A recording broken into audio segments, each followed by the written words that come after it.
رجعت لكم بفيديو جديد. اليوم سويت لكم أكلة مكسيكية اللي هي الكاسادية. هاي الأكلة كلش طيبة ولذيذة وسهلة بنفس الوقت. إذا تحبون تشوفون طريقتي حبايبي بالكاسادية ابقوا وياي.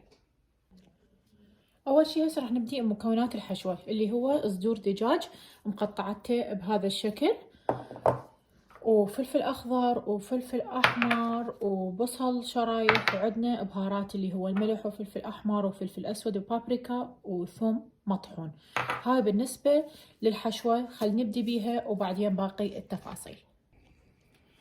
نجيب الطاوة نخليها بس بدون زيت، نجي نذب الدجاج بيها. حميتها أول شي حارة، ونخلي الدجاج حتى يذب مية بالبداية بدون أي زيت بدون أي شي. مثل ما قلت لكم خليت الدجاج بدون اي زيت بدون اي شيء، نقلبه لين حتى يذب المي مالته، ونخليه على عين الوسط، النار الوسط، ونغطيه حتى يستوي بالمي مالته، ونتركه. فتحناه وطبعا شوفوا مثل ما انتم شايفين المي رايح من عنده كله، مص المي واستوى لين احنا دافيه كلش رفيع. نخلي له زيت زيتون لان احنا ما خلينا له زيت في البدايه، ونخلي له البهارات مالتنا راح اكتبها لكم.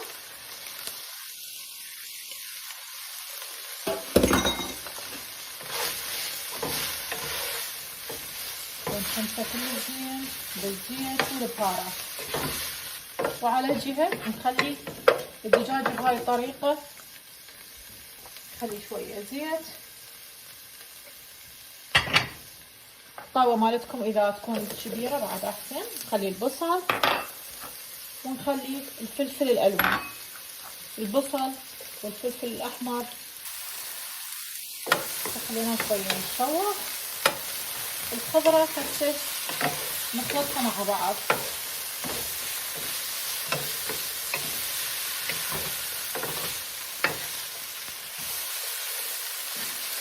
بهاي الطريقه نغطوا شويه فد 5 دقائق وراها. بين ما الدجاج يستوي عفناه 5 دقائق راح نسوي الصوص. الصوص عباره عن مايونيز. طبعا دائما نستخدم المايونيز اللايت، ما يفرق بالطعم وبنفس الوقت احسن من العادي. سور كريم، وعندنا طبعا قبل البهارات انا خليته بالعلبه مالته اللي هو الهالابينو اللي هو الفلفل الحار. المي مال الفلفل الحار ملعقه، راح اكتب لكم المقادير. وبهارات نخلطها كلها مع بعض.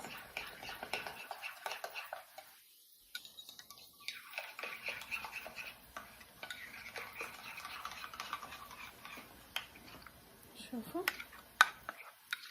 هذا شكلها. بعد ما كملنا الصوص خلصت الحشوة مالتنا مال الكاسادية،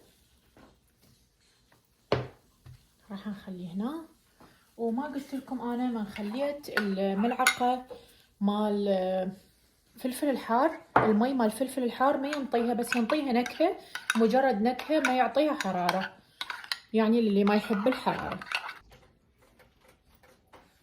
اول شي نحتاج خبز التورتيه اللي هو مصنوع من الطحين، مو اللي الكورن اللي هو مال ذرة. اول شي نجيب 2، نجيب الصوص اللي سويناه. طبعا اكو ما يخلوا لها صوص، بس هي تطلع جوسي اكثر بالصوص واطيب بكثير يعني. اول شي خلينا الصوص، خلي الحشوة اللي سويناها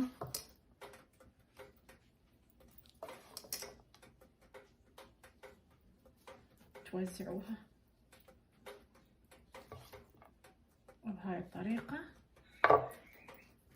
اوكي،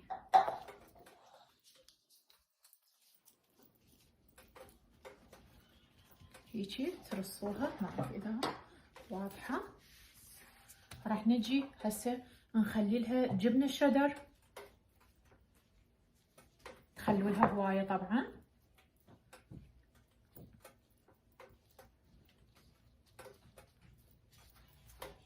وتخلوا لها جبن الموزاريلا.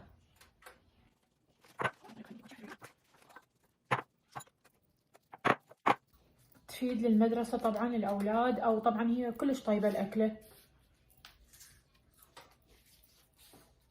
خلون بعد ما حمل الجريل مالتنا شوية نمسحها، إذا تحبون مسحوها شوية حتى الوجه مالتها يصير حلو بزيت الزيتون. وبعدها تخلوها بالجريل وتكبسوها.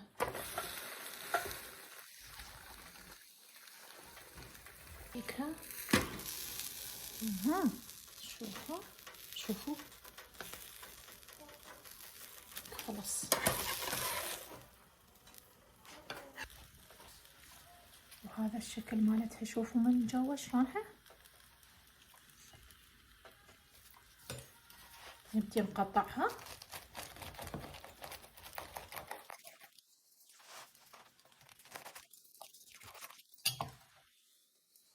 شوفوا شكلها حبايبي، شوفوا منظره بعد ما خليناها بصحن التقديم. والصوص اللي زاد عندنا او اي صوص تحبون تقدمون اياها ممكن تسوي لها دب، نخلي على جهة. شوفوا منظرها حبايبي شلون مشهي، شوفوا شوفوا. وطعمها ولا اروع طبعا.